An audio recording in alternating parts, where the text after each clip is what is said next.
ഇന്നത്തെ വിഷയം രേണുസുതി തന്നെയാണ്. രേണു കാണിച്ചു കൂട്ടുന്ന ഓരോ കോപ്രായങ്ങൾ എടുത്തു വെച്ച് ഓരോ യൂട്യൂബർമാരും നിരന്തരം പറഞ്ഞുകൊണ്ടിരിക്കുന്നു. രേണുവിന് ദേഷ്യവും, രേണു ദേഷ്യപ്പെട്ടിട്ട് കാര്യമില്ല. രേണു ചെയ്തു കൂട്ടുന്ന കോപ്രായങ്ങളാണ് ഓരോരുത്തരും പറഞ്ഞ് അതിന് പ്രതികരിച്ചു കൊണ്ടിരിക്കുന്നത്. പിന്നെ എന്നെ അങ്ങനെ പറഞ്ഞു ഇങ്ങനെ പറഞ്ഞു എന്നൊന്നും പറഞ്ഞിട്ട് ഒരു കാര്യവും ഇല്ല. അതാ നമുക്ക് ആദ്യത്തെ ഒരു കോപ്രായം കാണാം.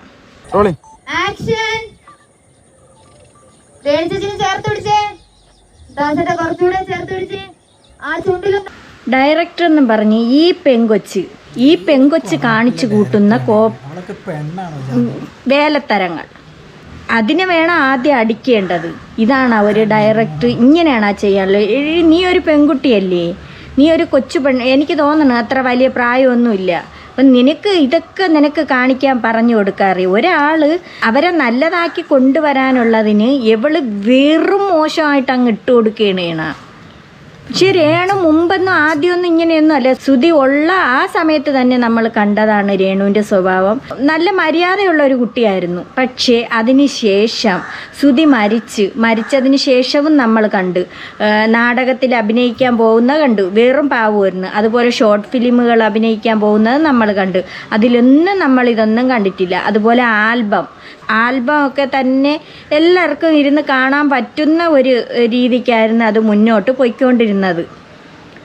ഇപ്പോൾ വേറില്ല ഏപ്പടം പിടിക്കുന്ന മാതിരി. എടി പെങ്കൊച്ച്, നീയാണ് ഒരു ഡയറക്ടർ. എന്തൊരു കിച്ചുവാ നിന്നെയാണ് ആദ്യം അടിക്കാനുള്ളത്. കുട്ടികൾ വരെ കാണുന്ന ഒരു ഇതാണ് ഈ യൂട്യൂബ് എന്ന് പറയണ. ഇതിനകത്ത് എന്തോന്ന് കോപ്രായമാണ് കാണിച്ചു കൂട്ടുന്ന.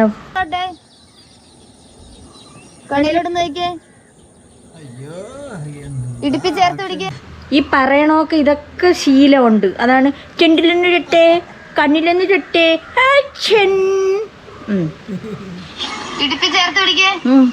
ചേർത്ത് പിടി. ആ കൊടു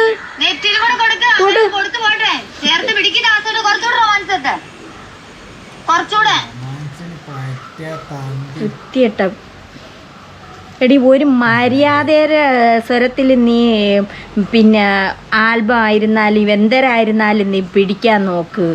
ഇങ്ങനെ ഒരാളിന് ഇത്രയും നെഗറ്റീവായിട്ടേ നീ ഇട്ട് കൊടുത്തത് നീ ഈ ഒരു പെൺകുട്ടിയാണ്. ഈ ഡയറക്ടർ എന്ന് പറഞ്ഞാൽ എന്താ ലച്ചുവാ അങ്ങനെ പറയുന്ന ഈ ഒരു സാധനമാണ്. ഇതിപ്പോൾ രേണുവിൻ്റെ അടുത്ത് ഇങ്ങനെ ചെയ്യുമെന്ന് പറഞ്ഞാൽ രേണു അങ്ങ് അഭിനയിച്ച് തകർക്കുകയാണ്. ഇതിനാണ് അഭിനയം എന്ന് പറയണത്. കണ്ടിട്ടുണ്ടോ സിനിമയിൽ ഇങ്ങനെയാണ്? സാധാരണ ഒരു രീതിക്കൊക്കെ കാണും, എന്നാൽ ഇതിത്തിരി അതിര് കടന്നുപോയി. ഇപ്പുറത്തെ കയ്യിലേക്ക് കടത്തുന്ന രീതി വന്നേ.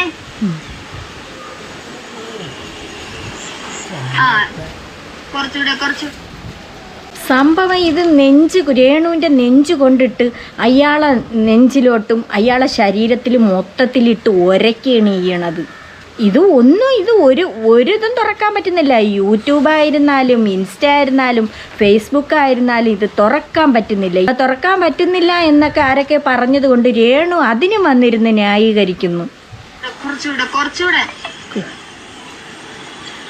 ഒരു മുത്തം കൊടുത്ത് നിർത്തിക്കോട്ടോ. ഒത്തിരി കിളവൻ്റെ കാര്യം എന്ന് പറഞ്ഞാൽ ഇയാൾക്ക് വീട്ടിലൊന്ന് ഭാര്യയും മക്കളും ഇല്ലേ? ഉണ്ടല്ലോ, ഭാര്യയും മക്കളുണ്ട്. ഒരു പാവപ്പെട്ട ഒരു സ്ത്രീയാണെന്ന് തോന്നുന്നു.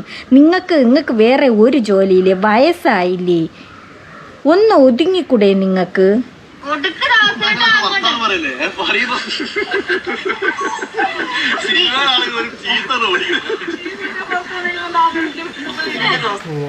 അല്ല, ഇങ്ങനെ പണം ഉണ്ടാക്കുന്നതിലും ഭേദം തൂറിയിട്ട് തീട്ടം വാരി തിന്ന്. അതാണ് പറ്റിയത്. അത് വാരി തിന്ന്. ഇങ്ങനെ പണം ഉണ്ടാക്കുന്നതിലും ഭേദം കഷ്ടം. ഇനിയിപ്പം കിച്ചുവിൻ്റെ വാക്ക് കേൾക്കാം. കിച്ചു ലൈവിൽ പറഞ്ഞതാണ്, രേണുവിനെ കുറിച്ച് പറഞ്ഞതാണ്. ആരോ കമൻ്റ് ഇട്ട് എന്തോ പറഞ്ഞതായിട്ടാണ് ഈ കിച്ചു പറയണത്. അവർക്കൊരു ലൈഫുണ്ട്, മനസ്സിലായോ? എനിക്കൊരു ലൈഫുണ്ട്. അത് നല്ലൊരു രണ്ടുപേരും മുന്നോട്ടുണ്ട്. ഇപ്പം അമ്മയ്ക്ക് നല്ലോണം മുന്നോട്ട് കൊണ്ട് പോകണടാ ലൈഫ്. അപ്പോൾ അമ്മയ്ക്കും ഒരു ലൈഫുണ്ട്, നിനക്കും ഉണ്ടൊരു ലൈഫ്, ഇല്ലെന്ന് പറയണില്ല. ഇതിപ്പോൾ എനിക്ക് തോന്നണ എല്ലാം കണക്ക് തന്നെയാണ്. നിനക്ക് 10-22 വയസ്സായില്ലേ, നിനക്ക് പറഞ്ഞൂടെ? ആരും പറയണില്ല രേണുവിൻ്റെ അടുത്ത് ഷോർട്ട് ഫിലിമിൽ അഭിനയിക്കണ്ട എന്ന് പറയണില്ല, ആൽബത്തിൽ അഭിനയിക്കണ്ട എന്ന് പറയുന്നില്ല, അഥവാ സിനിമയിൽ അവസരം കിട്ടണമെങ്കിൽ അങ്ങനെ അഭിനയിക്കണ്ടെന്ന് ആരും പറയണില്ല. അപ്പം അതിന് ഒരു മര്യാദയുണ്ട്. കുറേ കോഴികളുമായിട്ട് കിടന്ന് അവന്മാർ 3 കൂടെ കാണിച്ചു കൂട്ടുന്ന വേലകൾ, അവിടെ പിടി ഇവിടെ പിടി എന്ന് പറഞ്ഞ് പിടിച്ച് രേണുവിനെ വെച്ചിട്ട് മുതലാക്കിക്കൊണ്ടിരിക്കുന്ന 3 സാധനങ്ങളാണ്. ഈ ദാസേട്ടനുണ്ട്, പ്രതീഷ്, പിന്നെ വേറൊരുത്ത ഒരു കോഴി കണക്കത്, 3 കോഴികൾ തന്നെയാണ്. ഇത് എനിക്ക് തോന്നണം എല്ലാത്തിനും ഭാര്യയൊക്കെ ഉള്ളതാണെന്ന് തോന്നുന്നു. ഞാനും ഇടപെടുന്നില്ല. അപ്പൊ അതിന്റെ ഒരു കാര്യം എനിക്ക് തോന്നുന്നില്ല. അപ്പൊ അമ്മയ്ക്കാണെങ്കിലും കൊച്ചു കുട്ടിയൊന്നുമല്ല, അമ്മയ്ക്ക് ഈ കമന്റും കാര്യങ്ങളാണെങ്കിലും ഈ ലോകത്ത് ഈ നടക്കുന്ന കാര്യങ്ങളാണെങ്കിലും അമ്മയ്ക്ക് കാണാവുന്നതേ ഉള്ളൂ. കൊച്ചുകുട്ടിയൊന്നും അല്ല അമ്മയ്ക്ക് എല്ലാം അറിയാം. അമ്മ നെഗറ്റീവിലൂടെ കയറാനായിട്ടിരിക്കണം. നെഗറ്റീവിലൂടെ കയറുന്നതും പോസിറ്റീവിലൂടെ കയറുന്നതും രണ്ടാണ്. നെഗറ്റീവ് കമൻറ്റിലൂടെ നെഗറ്റീവ് ഇട്ട് മുകളിലോട്ട് പോവാന്ന് ഇതൊന്നും തോനെ നാൾ പോവില്ല. ഇത് ഉടനെ സ്റ്റോപ്പ് ആവണ ലക്ഷണമാണ് ഈ കാണുന്നത്. അല്ല ഞാൻ കയറി അതിൽ കയറിയിട്ട് ഇനി അമ്മേനെ തീർത്തണം അതാക്കണം, അതിന്റെ ആവശ്യം എനിക്ക് തോന്നുന്നില്ല. തോന്നുന്നില്ല. നീ വെച്ചോണ്ടിരി, ഒന്നും പറയണ്ട. ഈ കോപ്രായങ്ങൾ കാണിക്കുമ്പോൾ ഒന്നും പറയണ്ട. രേണുവിൻ്റെ വീട്ടിൽ നിന്ന് തങ്കച്ചനും എല്ലാവരും ടാറ്റയും കൊടുത്ത് കെട്ടിപ്പിടിച്ച് മുത്തവും കൊടുത്ത് പറഞ്ഞു വിടുമല്ല. അപ്പോഴൊന്ന് ഓർമ്മിക്കണം മോൾ എങ്ങനെയാണ് ഈ പണം കൊണ്ടുവരണമെന്ന്. മോളെടുത്ത് എന്ത് പറഞ്ഞാലും മോളത് തയ്യാറായിട്ട് നിൽക്കുകയാണ്. ഏത് രീതിക്ക് പറഞ്ഞാലും തയ്യാറായിട്ട് നിൽക്കണ ഒരു മോളാണ് രേണു. അത് കുറേ കോഴികളുമുണ്ട്. ആ കോഴികളങ്ങ് മുതലാക്കിക്കൊണ്ടിരിക്കുകയാണ് രേണുവിനെ. ഇതാ ഒരു കോഴി, അതിൻ്റെ കൂടെയുള്ള ആ 3 കോഴികളും കൂടെ എവളെ എടുത്ത് പൊക്കണ അതൊക്കെ ഉണ്ടായിരുന്നു. അപ്പോൾ ആ 3 കോഴിയിലുള്ള ഒരു കോഴി ഇരുന്ന് പറയണത് കേൾക്കാം. ഫുഡ് കഴിക്കണതിൻ്റെ ഇടയിൽ പറയണതാണ്. കോഴി രേണു കോഴിച്ചിയും കൂടെ.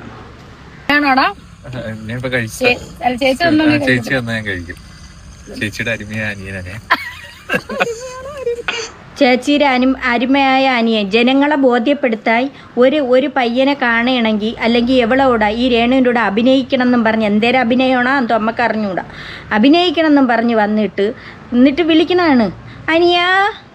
പ്രതീക്ഷിനെ വിളിക്കണേണ് അനിയൻ, എൻ്റെ അനിയൻ. ലോകത്തുള്ള ജനങ്ങളെ അറിയാൻ വേണ്ടിയിട്ട് അനിയൻ, ചേച്ചി.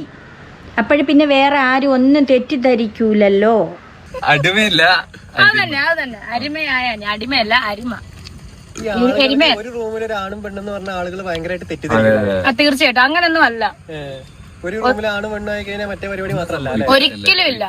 അതൊക്കെ നമ്മുടെ മൈൻഡും നമ്മുടെ തോന്നലും. ഒരിക്കലും ഇല്ല.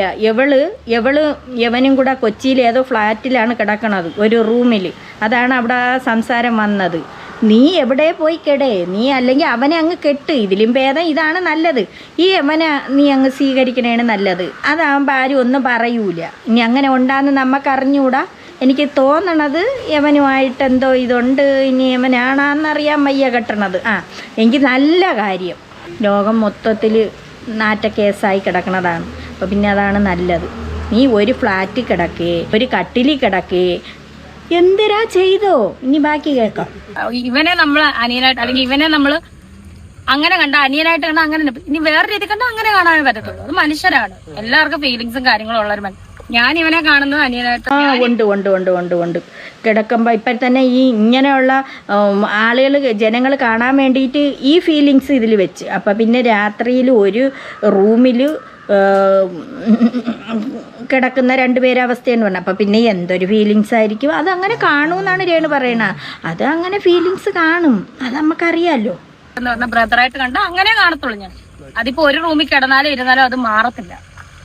എന്നെ സംബന്ധിച്ച് അങ്ങനെ. എനിക്ക് മറ്റുള്ളവരുടെ മനസ്സിൽ കയറി അറിയത്തില്ല. നിനക്കും അങ്ങനെ തന്നെ. എന്നോട് പറഞ്ഞു ചേച്ചി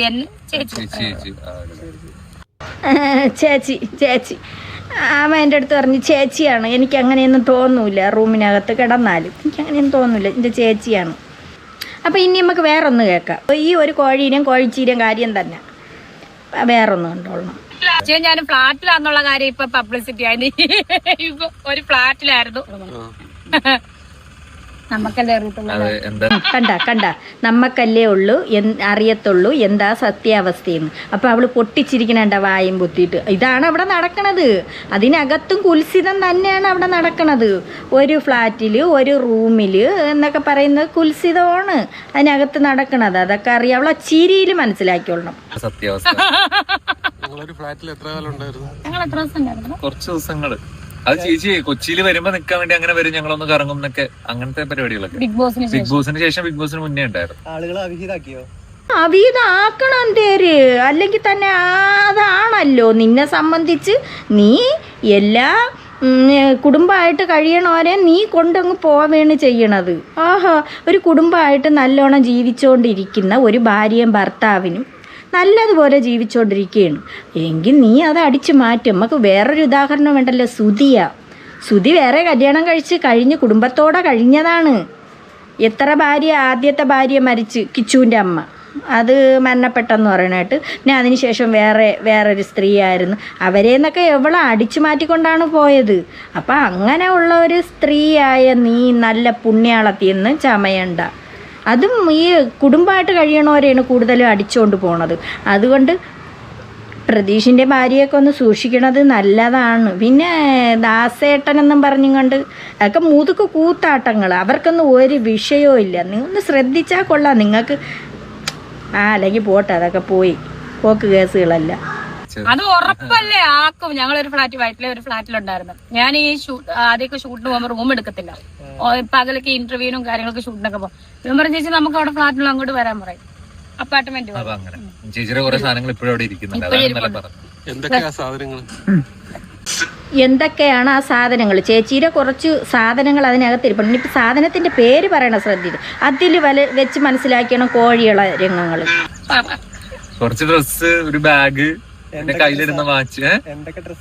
എന്തൊക്കെ ഡ്രസ്സാന്ന് ഒരു മനുഷ്യനിടുന്ന എന്തൊക്കെയാണ് ഡ്രസ്സ്? നാണം. യവന് സ്ഥിരം നിർത്തി ചോദിക്കുന്നതാണ്. ഈ രേണു പറഞ്ഞു കൊടുത്ത് ഇവ സ്ഥിരം ഇങ്ങനെ ചോദിക്കുന്ന ഒരുത്തനാണ് ഈ യവൻ്റെ സ്വരം. പല ഇതിലും കണ്ടിട്ടുണ്ട്.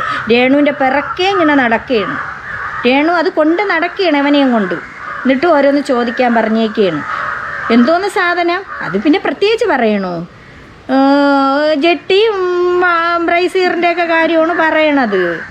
പിന്നെ അതിന് പിന്നെ നാണിക്കണം തേരന് കണ്ട. അയ്യോ, രണ്ടുപേരുടെ കുഞ്ഞി അടന്ന് ചിരിക്കണം. പക്ഷേ നീ തീർന്നു കേട്ടോ. അതെല്ലാം അവിടെ ഉപേക്ഷിച്ചിട്ടാണ് അല്ലേ? കൊറേ ഉണ്ടായിരുന്നില്ലേ? ഷൂട്ടിന് വന്നപ്പോ കൊറേ ലഗേജ് ആയിട്ട് വന്നു. അപ്പൊ അതൊക്കെ അവിടെ ഇരിക്കുന്നുണ്ട്. പിന്നെ അടുത്ത ദിവസം വരുമ്പോ അവൻ എടുത്ത് സൂക്ഷിച്ചു വെച്ചിരിക്കുന്നു. അടുത്ത ദിവസം വരുമ്പോ അതൊക്കെ മണം പിടിച്ചോണ്ടിരിക്കാനായിട്ട്. 3 കോഴികളും കൂടെ എടുത്ത് പൊക്കണം ഒന്ന് കാണാം. അതല്ലേ കാണാനുള്ളത്. 3 കാട്ടുകോഴികളും ഒരു കാട്ടുകോഴിച്ചിയും കൂടെ കാണിക്കണത്.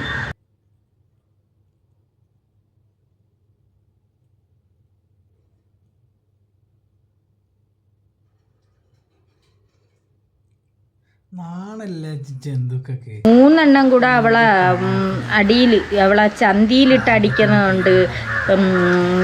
കൈ കയറ്റിയിട്ട് എന്തൊക്കെ കാണിക്കണം എന്തോ.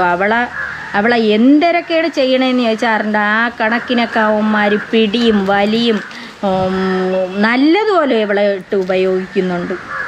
കൊള്ളാം, നല്ലത് തന്നെ. കിച്ചു ഇതൊക്കെ കണ്ടിട്ടേ കിച്ചു അവിടെ ഇരുന്നോളണം. അമ്മേരെ നല്ല വശമാണ് ഈ കാണുന്നത് കേട്ടാ.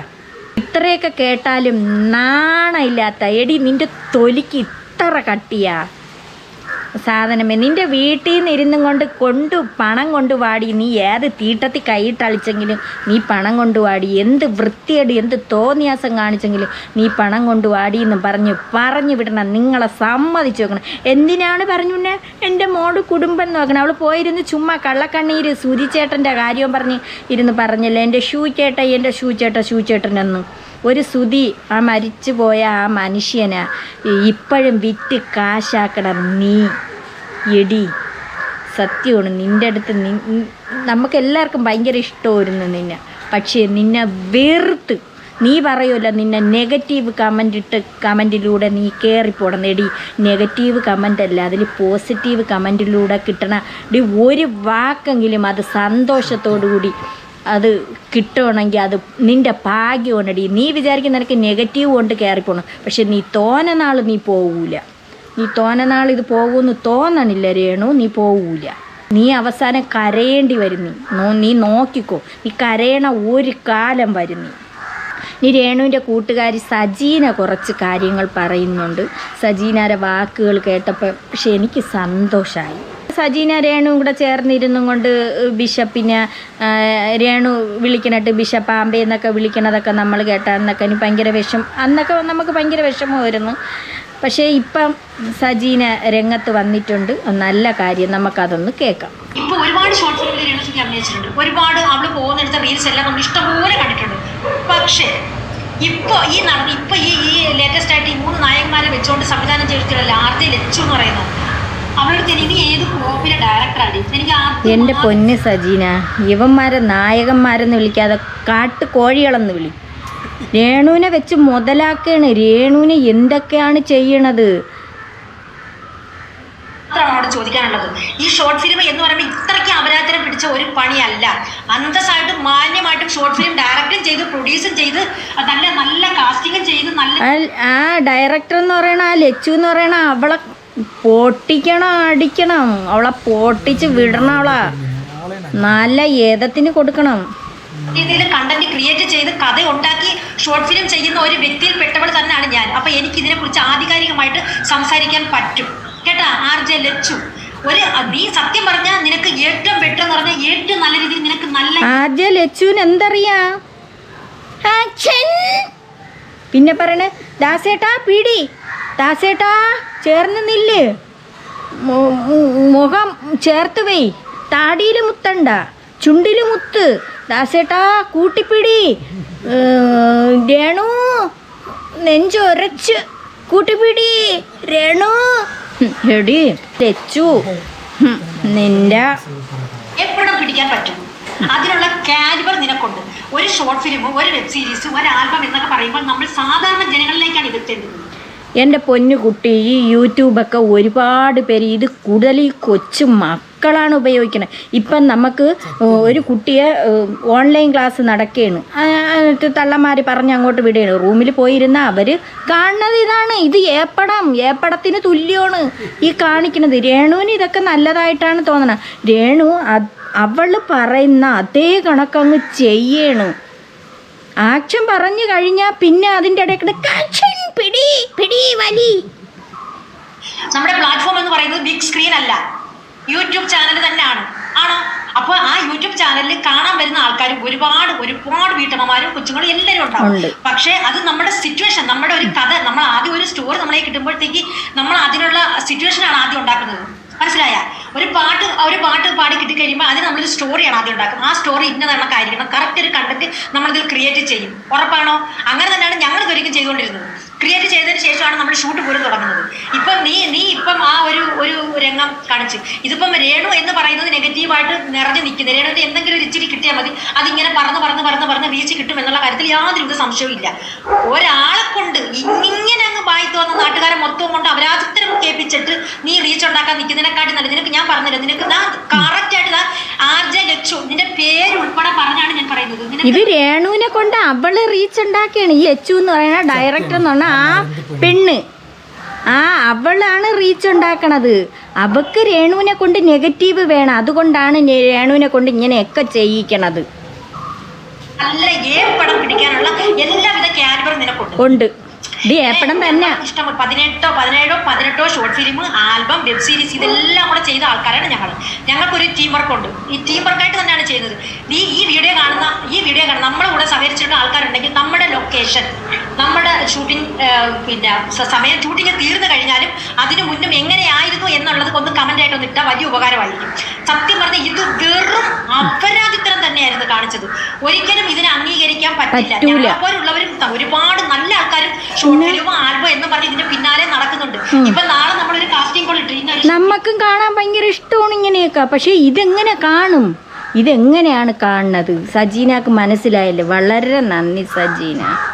ഞാൻ ഇത്ര ഏജുള്ള ഒരു കുഞ്ഞിനെ വേണം, 22 വയസ്സ് അല്ലെങ്കിൽ 18 വയസ്സുള്ള ഒരു പെൺകൊച്ചിനെ വേണം, അതല്ലെങ്കിൽ ഇത്ര പ്രായമുള്ള ഒരു ആൺകൊച്ചിനെ വേണമെന്ന് പറഞ്ഞിടുമ്പോൾ ഇങ്ങനെയൊക്കെയുള്ള അപരാധങ്ങൾ കണ്ടോണ്ടിരിക്കും തന്തേ തള്ളി ഒന്ന് അറയ്ക്കും. പിന്നല്ലേ ഇതായിരിക്കും അവിടെ നടക്കുന്നത് എന്ന് ചിന്തിക്കും. കാരണം ഇയാൾ സ്വയം അതുകൊണ്ട് വിടൂല. തള്ളേ നന്ദായിരുന്നാലും വിടൂല. മക്കളെ ഇങ്ങനെയുള്ള അപരാധത്തിന് വിടോ, ഇങ്ങനെയുള്ള ഏപ്പടം പിടിക്കാനായിട്ട് വിടൂല. നമ്മൾ ചെയ്യുന്നത് റീച്ചിന് വേണ്ടിയിട്ടാണ്. പക്ഷെ നെഗറ്റീവ് മാത്രം റീച്ച് അല്ല, പോസിറ്റീവ് റീച്ചിനാണ് വാല്യൂ കൂടുതൽ. നെഗറ്റീവ് 1,00,000 ആൾക്കാർ കണ്ടാലും പോസിറ്റീവായിട്ട് ഒരു 10 പേര് കണ്ടാലും അത് രണ്ടും തമ്മിൽ ഒരുപാട് വ്യത്യാസമുണ്ട്. രേണുസുതി വെച്ച് ഞങ്ങൾ 3 ഒരു ആൽബം 2 ഷോർട്ട് ഫിലിം ചെയ്തിട്ടുണ്ട്. ആ 2 റിലീസായി, ഇനി ഒരെണ്ണം റിലീസ് ആവാനുണ്ട്. ഈ ഞങ്ങൾ ചെയ്ത ആ ആൽബത്തിന്റെ താഴെയുള്ള കമന്റ് ആയാലും ഈ ഷോർട്ട് ഫിലിമിന്റെ താഴെയുള്ള കമന്റ് ആയാലും താനൊന്ന് കാണിച്ചു തരും. ഒരു നെഗറ്റീവ് കമന്റ് ഉണ്ടെങ്കിൽ താൻ പറയുന്ന പണി ഞങ്ങൾ ചെയ്തു തരാം. അതും രേണുസുതിയെ കൊണ്ട് ഞങ്ങൾ ചെയ്തതാണ്. ഈ രേണുസുതി എന്ന് പറയുന്ന വ്യക്തിയെ കൊണ്ടാണ് ഞങ്ങൾ ചെയ്യിച്ചിട്ടുള്ളത്. ഒരു പെണ്ണിനെ അപ്പൊ ഇങ്ങനെയുള്ള കാര്യങ്ങളാണ് പറയണത്. സജീന നല്ല കാര്യം, ഇത് ഇത്രയും വന്ന് പറഞ്ഞതിൽ തന്നെ നല്ല കാര്യം. ഈ രേണുവിനെ വെച്ചിട്ട് അവള് മുതലെടുക്കുകയാണ്. പക്ഷേ രേണു രേണുവിനെ അറിഞ്ഞൂടാ. രേണു ആ പറയുന്നക്കങ്ങ് അഭിനയിക്കണം എന്നാണ്. ഇതാണ് ആ അഭിനയം. തോനെ നാള് നിൽക്കൂല. ഇത് അണയാൻ പോകുന്ന തീ ആളിക്കത്തുന്നത് പോലെയാണ് ഇപ്പം നടക്കണത്. അതുകൊണ്ട് RJ ലച്ചു നല്ല ഏപ്പടം പിടിക്കാനൊക്കെ നല്ല മിടുക്കാണ്. ഇപ്പം രേണുവിനെ വെച്ചിട്ട് ഏപ്പടമാണല്ലോ പിടിച്ചോണ്ടിരിക്കണം. നിനക്ക് നെഗറ്റീവ് കമൻറ്റിലൂടെ നിനക്ക് കയറണം. രേണു അത് തന്നെയാണ് വിചാരിച്ചുകൊണ്ടിരിക്കണം. പക്ഷേ പോസിറ്റീവ് കമൻറ്റ് ഒന്നായാലും അതിന് വിലയുള്ളതാണ്. അത് ഓർക്കും.